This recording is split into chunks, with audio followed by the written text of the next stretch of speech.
আমার বাপ যেদিন মারা যায়, বাপের মৃতদেহ সামনে থুয়ে শোকলিখ আমি কষ্ণ। আমার বাপ যার কাছ থেকে টাকা ধার লিছে বা যাই যাই টাকা পায়, শোকলি আমার কাছে জানাবেন, আমি শোকলি ঋণ শোধ করে দেবো। এই কথা শোনার সাথে সাথে আমার বোন হাত ঝাঁকি দিয়ে হলো, ভাই তুই শোধ করবো কেঙ্গা করে? তুই তো আজ 5 বছর ধরে চাকরি নাই, বেকার থাকে এতগুলো টাকা তুই কেঙ্গা করে শোধ করবো? বোনকে আমি আস্তে আস্তে অভয় দিয়ে কোনো চিন্তা করিস না বোন, বাপের সব ঋণ আমি শোধ করে দেবো, 1 টাকাও বাকি থামো না।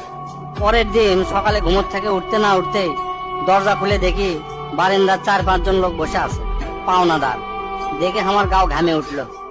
অকে কি কমো, আমার মুখের ভাষা আসলো না। রাতটা ঠিক মতো পার হবার দেয়নি, আসে হাজির। সামনে যাতে একজন খাড়া হলো, খারাপ হয়ে আমাকে করছে, আমি অমুক ব্যাংকত থেকে আসছি, আপনার বাপ তার বেটা বেটির নামে 20 লাখ টাকা ব্যাংকত থুয়ে গেছে, তাড়াতাড়ি ব্যাংকত আসেন। বাদ বাকি 4-5 জন যারা আছে তারা সকলি করছে আমাকে সমিতিতে আপনার বাপ 20 টাকা করে জমা করেছিল, আরেকজন করছে 50 টাকা করে জমা করেছিল, আরেকজন করছে 100 টাকা করে জমা করেছিল। এলে টাকা নেওয়ার জন্য আমাকে সমিতি অফিসে আসেন। পরে সব হিসাব করে দেখি বাপ আমাকে জন্য প্রায় 37 লাখ টাকা জমি হয়ে গেছে। টাকাগুলা হিসাব করতে করতে আমার একদিন রাতের কথা মনে পড়ে গেল।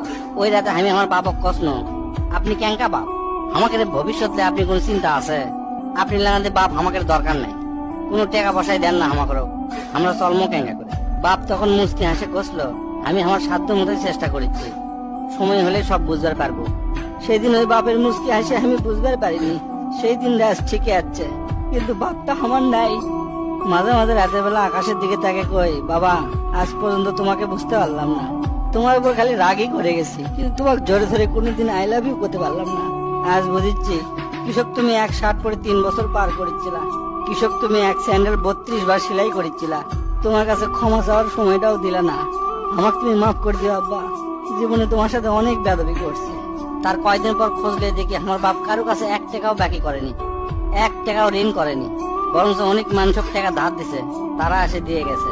তাই তোর হাত পাও ধরে কই, দোস্তরা তোকে বাপ অনেকেই বেঁচে আছে, বাপের সাথে কোনোদিন বেয়াদবি করবো না। বাপ যে কি ভালোবাসে এখন বুঝবো না, পরে বুঝবো দোস্তরা।